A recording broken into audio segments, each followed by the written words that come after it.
But the government wasn't totally free to apply these harsh measures.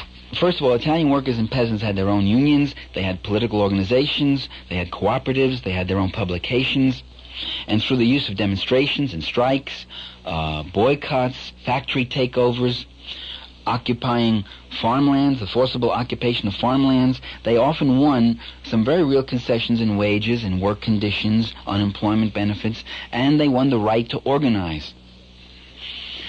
And even in the face of this worsening economic crisis, they were able to mount a troublesome defense of their standard of living. I mean, troublesome for those who own the land, the labor, and the capital, and the money, and the banks, and the farms, and the factories.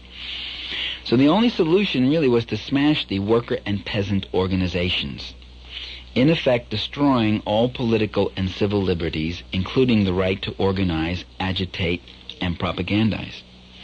The state would have to be more authoritarian and more firmly subservient to the interests of capital. Mussolini and his black shirts were around right after World War I, and for about 3 or 4 years, the big landowners and industrialists used their fascist goon squads, gave them money and gave them arms, and used them as kind of strike breakers, anti-labor militias. They styled themselves the United Front Against Bolshevism. In 1922, the big capital interests in Italy decided to go for the whole thing. Representatives of the Federation of Industry and the Federation of Agriculture, which was a agribusiness firm, and representatives of the National Banking Association, they all met together, and they met with Mussolini, and they planned the fascist march on Rome. Mussolini sat there and planned that with the leading capitalists of Italy. By the way, this is almost never mentioned in the accounts about the March on Rome. These big capitalists contributed 20 million lire toward that undertaking. In the words of Senator Ettore Conti, himself a very loyal representative of the moneyed interests, quote, Mussolini was the candidate of the plutocracy, that is, of the wealthy, and the business associations. A very similar pattern, by the way, of coordination and compliance existed in Germany also, less than a decade later. German workers and farm laborers in the period following World War I under the Weimar Republic won some important economic concessions. They won an 8-hour day, they won unemployment insurance, they were able to elect shop committees, and they won the right to unionize. And again, during the 1920s, these paramilitary right-wing gangs, most notably Hitler's brown shirts, stormtroopers, were subsidized by business in a limited way and kept as a kind of reserve army, what Gurin called the bodyguard of capitalism. And their job again was to strike, break, and to harass organized workers and to beat up socialists and communists and such. The nearly total collapse of the German economy in 1929-30 presented the owning class with a momentous crisis. They had very big capital investments, and these left them with very high fixed costs that had to be met even as their plants lay idle. Only massive state aid could revive their profits.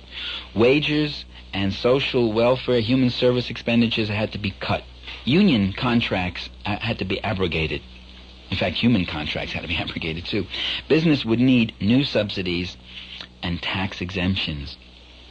The crisis in agriculture was equally severe, and the large landed proprietors, the Junker class, demanded even higher subsidies, heavier duties on foreign agricultural imports, and an end to farm unions.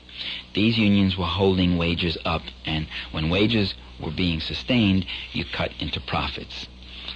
So by 1930, most of the influential landowners and big industrialists and bankers, especially the industrialists in steel, coal, and mining, had concluded that the Weimar Republic no longer served their interests, and no longer could protect their class, that it was too accommodating to the working class and to certain sectors of light industry. So they greatly increased their subsidies to Hitler, and they propelled the Nazi Party onto the national stage. By 1930, most of the great industrialists and bankers were underwriting the Nazi Party. And what happened in 1930 with this injection of hundreds of millions of marks is that Hitler was able to catapult his party onto the national scene. It went from a cult of brown shirt thugs to a national party mobilized. In the election of 1930, the Nazi Party gained 107 seats in the Reichstag. And Hitler, later on, evoking the memory of what he called that astonishing campaign, told his listeners to think of, quote, what it means when 1,000 speakers, each has a car at his disposal, and can hold in a year 100,000 meetings. And in 1931 and 32, the subsidies from the big industrialists continued to rain in ever more abundantly. So the Nazis were projected onto the national stage, and they gained an ever larger presence in the Reichstag. Neither in Italy nor in Germany was revolution really something that was in the offing. I mean, it wasn't a real threat. The left was never strong enough to take state power in either of those countries. So the threat wasn't really from the left. The bourgeoisie resorted to fascism less in response to the disturbances in the street and more in response to the disturbances in their own economic system.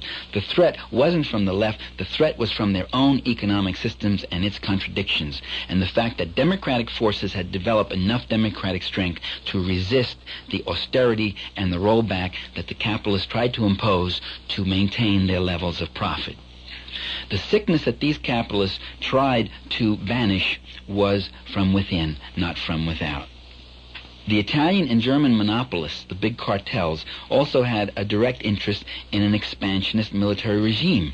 They wanted a big rebuilding of the military, one that would, compensate for the decline in investment opportunities with huge armament contracts and related public works. In other words, this industrial and financial class wanted a large defense budget, as we would call it, because it was a source of capital investment and enormous capital profits. Does that sound familiar? 2, they wanted to embark on an aggressive foreign policy to open new markets for export and investment, thereby gaining a more equal footing with French and English competitors. So the fascists really became a very valuable ally against the capitalists' two worst enemies. The capitalists' two worst enemies are, first, the workers in their own country and the capitalists of foreign countries. And the genuineness, by the way, of fascism's hatred of workers and foreigners was never open to doubt, so they fit in quite snugly.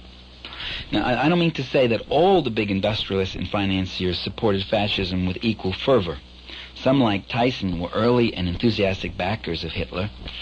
The aged Emil Kerdorf thanked God that he lived long enough to see the Führer emerge as the savior of Germany. Others contributed money to the Nazis, but also to other anti-socialist parties on the right. They backed Hitler only when he promised to be the best hope for their interests. By the way, many of them still remain privately critical of the more extreme expressions of Nazi propaganda, and they were a little uneasy about the anti-bourgeois rhetoric sometimes used by some of the fascist plebeian elements.